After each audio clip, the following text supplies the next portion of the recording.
Hey, young man. How you doing? Doing great. What's a roof like this cost? Well, this whole job is 1.6 million. 1.6 million.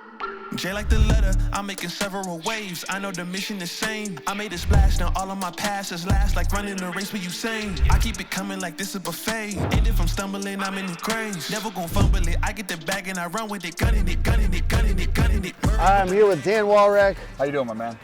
famous on our channel for hitting $18.5 million in roofing sales in 1 year, but in this case, he's famous to these wonderful elderly folks who he's replacing the roof. So talk to me, you were just meeting out with this group of folks the other day.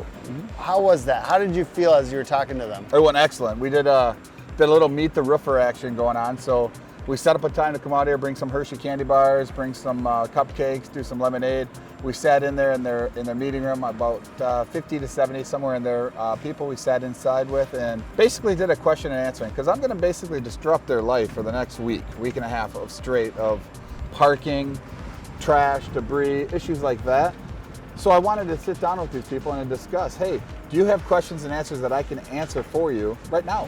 What are your questions? What are things that you have concerns with, so we can get those addressed, get those taken care of, and get those answers done? So enormous amount of revenue for your company, and it's a pretty nice payday for you as well as a salesperson, but it's much more involved than your average homeowner. So that's a transition that you would have to go through as a roofing salesperson. Talk to me about how you got this thing.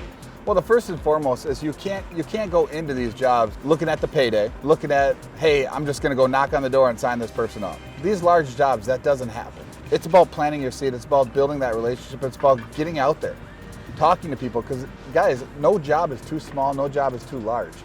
Jobs like this start and originate from people that, hey, I need 4 new downspouts. A lot of people wouldn't take that job. I took that job because no job's too small. It's a $280 job. Come to find out, the owner of that house that needed 4 downspouts is the CEO of a larger complex. And you taking care of them at such a small job, and you treating her right, treating her with respect, doing those type of things, they contact you back when they need you for a larger job, and then you're not bidding out against other companies, you're helping them through the process of the insurance process, and next thing you know, you have a $1.6 million job. So the bigger roofs came from residential clients that happen to have businesses or investments. So I got a lot of referrals, and those clients ended up having either apartment complexes, or they'd have a commercial building that they were leasing out or something. So that's how I kind of got into the first commercial business. The first one was probably an apartment complex, maybe 300-400 square, which was massive back in 1990, right? I feel like that's still happening to this day. People that are doing residential, they get a big enough book of business, or just somebody who owns something else. Right. How do you make them love you enough to do that, to send you that other? I mean, you just got to do a good job on the projects you're on? Yeah, I mean, it comes down to reputation, I think, for any business, right? If you do what you say you're going to do, you don't overpromise and underdeliver, you show up on time, you know, the guys are well dressed, you know, they're not slobs, they're not leaving food all over the place, they clean up their job sites if they don't get the job done the first day, you clean up, you know, there's just things that you can do on an everyday basis, the little things that add up. Right, and so at the end of the day, it is really based on reputation. So life is all about who you know and who you meet. And when I first met Dan, he had no idea what I did for a living. Right about 6 years ago, here at work, I needed a roof done. And at that particular time, contractors were just not responsive. And so I sent a text to Dan and said, hey, could you come out and look at the roof? And Dan responded within 30 seconds, I'll be right out, Kay. So we are fortunate. Dan and his folks came out. They did the whole roof, no problems whatsoever. We had another storm. And this time, Dan contacted me and said, hey, Kay, you had a storm out there. I want to make sure that the product and what we've done for you folks is not damaged. Would you like me to come out? Yes, I would love it, because I am responsible for the building. And next thing you know, same process, Dan worked with the insurance company, and this time we got new siding as well because it was damaged. I know you just signed another $1 million job recently. How did you get that lead or that contact or that relationship? That is a relationship that I've built for 23 years, that I have prospered, and I've taken care of that property management company for 23 years. And they contacted me back and they said, hey, we've got another job. They're looking for a retail retail roofing job of 27 buildings at 70 squares a pop. It's another $1 million job, and then helping them out through the process. I wasn't the cheapest contractor, but I also wasn't the most expensive. But I provided the most value with that property management company because they know the quality of work I do, and I've built that relationship. I've nurtured that relationship, and over time, he is not looking for anybody else. He's looking for me to take care of his needs. It's not even really about bigger roofs, it's about the clientele base that you're working with. So for instance, if you're with a property management company, you need to get a decent roof system, whether it's 100 square or 1,000 square. It's the relationship, because how many more do they have in that portfolio? 40, 50, 100, 200, 1,000? I have some of these clients that I have 4,000, 5,000 properties. So if you get one and you do a great job and you can provide the service in a niche, you can really duplicate that anywhere in the country. That's the value of it. It's not about the 100 or the 1,000 square, it's about how many are behind it. You know what I mean? That's the relationships in the commercial space that people don't understand. And that's the biggest value. These type of jobs are really kind of the ones that we all want to get. That sometimes you see people on Facebook going, how in the hell did that guy get that job? I'll tell you how, man. It's about building partnerships, it's about building relationships, and it's really about patience. These type of jobs, I first walked this job last year, August 2nd, 2023, after a hailstorm.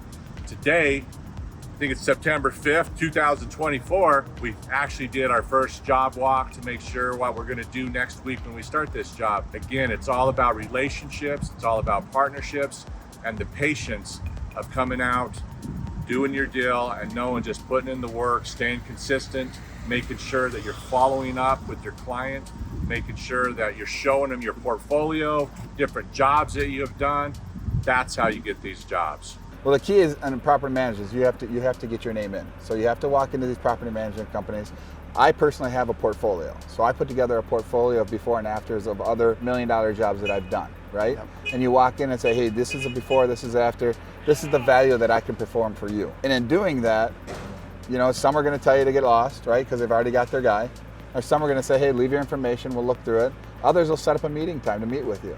You know, you're not gonna get every single one. And if you get that meeting time set up, that's where you want to provide your value. That's where you want to sit down and you want to go with that property management company and explain to them from every step of the way how you can help them in the insurance process or in the retail process. And that's what being a good salesman is about, because then you have to actually sell yourself before you sell anything else.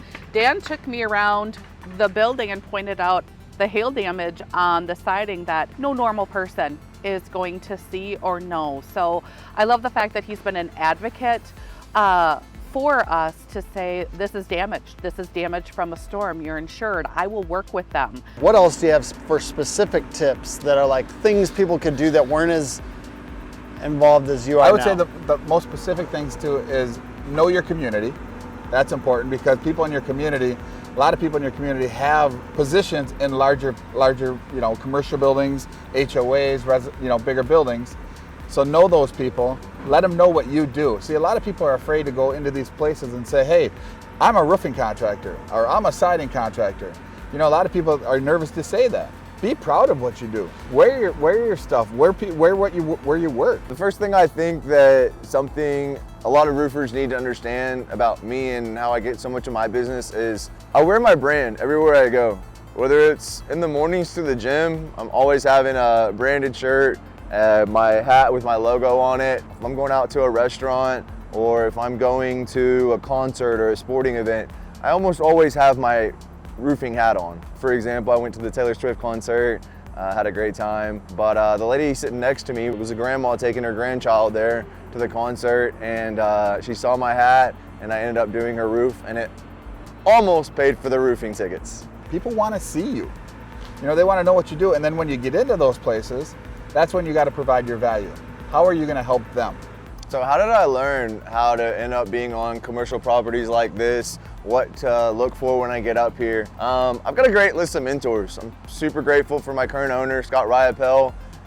Friends like Paul Reed, Dan Walrack, guys like Martin Pettigrew, Mark Adair, great mentors of mine. Very grateful for these guys and the things that they teach me, not just about being a roofer, but about being a man. In today's day and age, there's networking. Everybody's on some sort of social media site, right? The teaching, training platforms, there's a lot of really good coaches out there. Paul, Dan, like there's really good coaches, right? Tony Flatham's starting a new one here with Ty Adams. They got a great one more door. But there's a lot of value in coaching. I still hire coaches. You have to pay to play. And if you're not willing to pay to play, then you're gonna stay in your bubble, which is fine.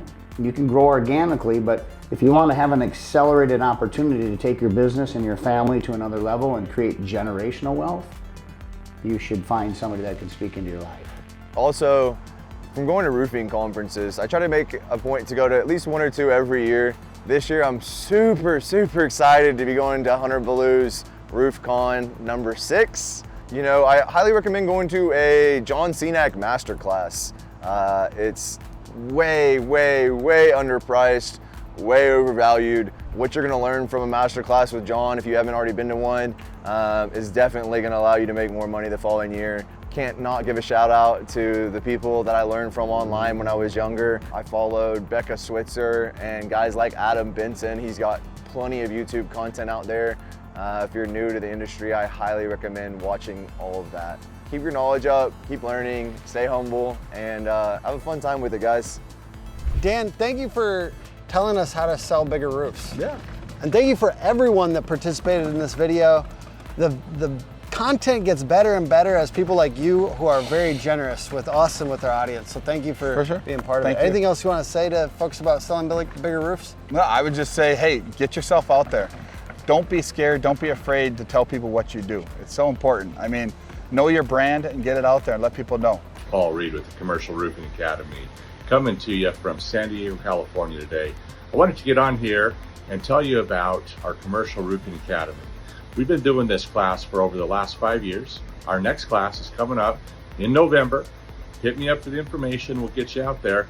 But we are the only ones in this space that are actually doing this every single day. You want to come in and learn and see how we get on these roofs, how we do repairs, how we do maintenance, how we do full roof replacements and build these relationships with property managers, let us know. By the way, follow Go Beyond the Hustle. Join our classes. We do 2 a month, 1 on sales, 1 on insurance. Any questions, any answers that you need taken care of from me, I'll be happy to help you out. Sign up. We're limited to 25 people per class, so sign on up.